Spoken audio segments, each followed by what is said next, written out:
Iya lah Mas, wis mau. Nggih, Bu. Anggo apa tapi ini kok ana suara kendaraan ki? Laku. Nggih, kula mlampah mawon, Bu. Nggih, matur nuwun. Arek Nggih, ana apa to? dados ngeten Bu, sowan kula mriki sepisan silaturahmi kaping kalihipun amargi kula sampun dangu wangunipun tepang kalih putri panjenengan. Kula niki Oh, badhe ora Mas di ngapura. Anake mesti tak jodokke iki.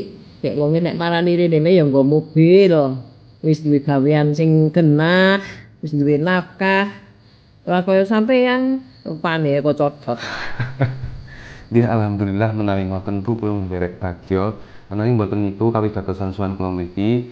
Kula niku namung badhe nyuwun pangestu kaliyan nyuwun bantuanipun. Kula niku sek nyalek kados kula nyuwun suwantene panjenengan damel benjang coblosan ngoten. Kados menawi benjang kula niku dipun paringi amanah, mangke putra-putrine panjenengan ingkang tasih jomblo niku kula paringi LC setunggal-setunggal ngoten. Nggih. Niki kaliyan enten sekedhik damel jenengan, Bu. Benjang ampun supi nggih. Ampun ngantos salah milih. Nomor 44 Agil. Nggih.